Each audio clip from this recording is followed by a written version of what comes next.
Hey everyone, welcome back, and this is my review of Bleach Manga Chapter 558 entitled The Wolf's Heart. Whew, okay, so in this week's chapter of Bleach, oh boy, in this week's chapter of Bleach we have a few really interesting things. I honestly thought that this was a really good chapter of Bleach. Alright, first off, we have basically, Bombiette ends up getting up again, but she ends up quickly being defeated by Dangaijo again. She's basically all fucked up. Like, there's no way that she's surviving this. Period. Like, really. And then something interesting happens with Dangaijo, though. Dangaijo ends up kneeling down on one knee because of how much damage he'd taken, I guess. Or maybe how much time he'd been out, how much power he used, whatever. And then he ends up dissipating it right in front of Sajin. And then Sajin ends up transforming again. But this is no ordinary transformation because he ends up getting, I guess, like a telepathic talk from his grandfather, who Sajin tries to stop himself from this revenge path because this is the exact same thing that he tried to prevent Tosin from doing, but his great-grandfather or grandfather or whatever tries to convince him that there's nothing wrong with this path of revenge because that's what their species is meant. That's what their species is known for.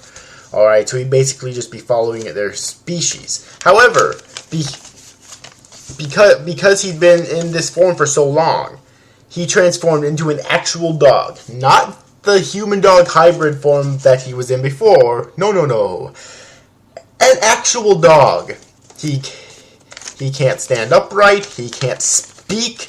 I think it's assumed that he can't, or at least has trouble understanding what other humans, or other Soul Reapers, can say, although this is not confirmed, so I'm not going to say whether he can or not. He has no power, except for, obviously, slight spiritual power, which is probably why he's still there in the Soul Society to begin with. Alright. And, and apparently this was his redemption for, choosing the path of revenge, because it's quite literal symbolism. And the symbolism in Bleach in the past few chapters has been quite literal. He has to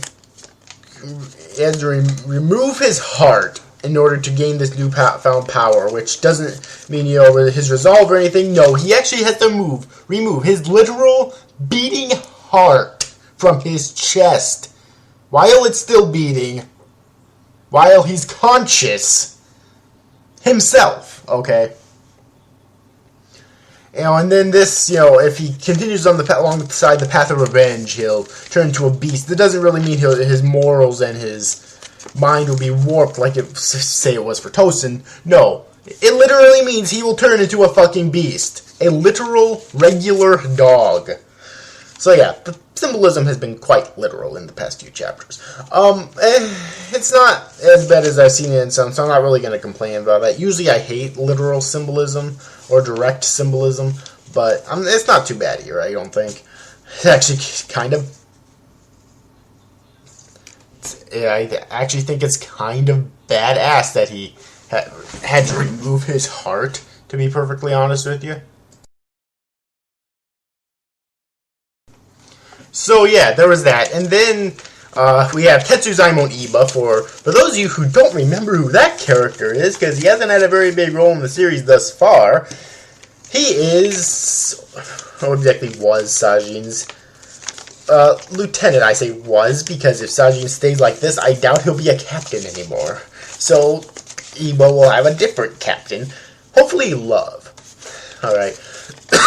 Yeah, I'd like Love to come back as a captain if Sajin, stays like this so he's unable to be a captain anymore, or perhaps he dies. I'd like Love Aikawa to become a captain. If you don't remember who he is, he's basically one of the Visors who was the previous captain of Squad 7. So, yeah. But anyways, though, back to this. And he basically picks up Sajin and leans him over his shoulder and tells him that he's done nothing wrong. And he starts walking to the Visored base and says, let's continue this war. Something like that. His intention is so that he's going to attack Juhabak directly. And my answer to this is, what the fuck is he on? What does he think he can do? Like, really? Like, you have this fucking low-level lieutenant that we've barely seen in the series. And his captain, which happened to be transformed into a dog. Like, the fake Juhabak managed to almost kill Kenpachi Zaraki in the beginning of the arc. That was a fake Juhabak, you know, and without releasing anything like Holy Form or anything like that, you know. Without releasing any special power, basically. I don't think you can do a damn thing, okay, quite honestly. But then we go back to Bombietta, who's still lying on the ground. She's alive, but she's basically out of commission. And her clique, as I like to call them, of her Quincy females that always hang around her and whatnot, are hovering over her, you know. And before they seem to be her comrades, but here they don't really seem to be her comrades too well. No, alright, and it's actually kind of creepy because they look really fucking demented, and yeah, and they basically say something along the lines of it's always no fun when Bombietta's not around, but then she starts screaming in anguish. Bombietta does, while the girls are still hovering over her, and it's that you can't see what they do, but depending on what it is, I don't think it will be allowed in a Shonen Jump manga, okay? Quite honestly, what the fuck were they doing? Oh my god. So, yeah, that was kind of creepy. So, yeah, I don't know, like, maybe they devoured her or something, like, I don't really see how that would be possible, because they're not like they're hollows. In fact, they're the polar opposite of hollows. But, I don't know, maybe they killed her for failing, with that little smiles on their faces making them really fucking demented. Or maybe they absorbed her Reiatsu or something to make them even stronger. Maybe they absorbed her maybe they absorbed her altogether to make them stronger. Maybe the girls hang around each other all the time because they have that ability. If one of them dies, then the others can absorb them to make them even stronger. And maybe split their actual special powers too. That would actually be really cool. So I don't know what exactly it is, but it's really weird though. All right, but it's also kind of cool, I think. And I can't wait for next chapter. Hopefully it's explained in the next chapter. All right. So there's that. Then we also get a scene at the end of the chapter with Renji and Rukia basically heading down from the royal palace in order to enter the battle themselves. We don't know exactly how far behind Ichigo they are, like when exactly they left. You know, because we don't see them with the Royal Guard members. We just see them flying to the Soul Society. So we don't know exactly how far behind Ichigo they are, but given that this is a Shonen Jump manga, they'll probably arrive before him, okay?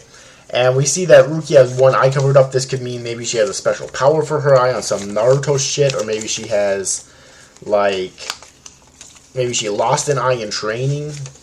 But if she did, then I'll just prove how much stronger she'll become. And please, Rukia Bankai! Rukia Bankai, come on! You can do it, Kubo, you can do it! Rukia fucking Bankai! Rukia Bankai. Oh, you know what would be really fucking awesome? If Rukia gets a Bankai, she releases it. Maybe she used a similar method to what Kisuke and Ichigo used in order to learn it and master it quickly, within 3 days, say. Alright? And then she releases it, and say Renji or something manages to heal Toshiro, and then Toshiro and Rukia fight using their Bankais together. That would be fucking awesome, because they're very similar Zanpakutos, where Toshiro's is ice and snow, or ice and water, Rukia's is snow and water, I believe. Alright. If I'm not mistaken. So yeah. And that pretty much ends the chapter though. So final thoughts on the chapter? I thought it was a really good chapter. Like, it got a lot done. I mean, it for the most part resolved Bombietta's shit, you know, it for the most part resolved Sajin's shit, at least his fucking immortal shit, which, yeah, he's, one thing I was always wondering is, like, is he invincible or is he invulnerable? Because there is a difference, okay? Invincible means, you know, you can take damage and you'll still feel it. Like, you can still feel the pain, there will still be bloodshed from you, but you just won't die, okay? And your wounds might quickly heal or something, you know? Invulnerable literally means if you get attacked, it will do fucking nothing to you. So, yeah, it's a good thing that we learned in this chapter that he's not invulnerable, he's just invincible. Was, rather. So, yeah, so got that solved for the most part. And we got to see Rukia and Renji as well, which is, of course, really fucking awesome. It's kind of... Same thing with Sajin, though. Really disappointing that we didn't get to see their training, like their full-fledged training. It would have definitely helped to extend the arc, Kubo. But, yeah, we didn't get to see it. I'm guessing we're not going to get to see anyone else's training, which, huge fucking disappointment. But what have you, though. It was still a really good chapter, though. I really enjoyed it. Alright. So, yeah. But anyways, overall, I hope you enjoyed this review, guys. See you after, guys. Thanks for watching. Bye-bye.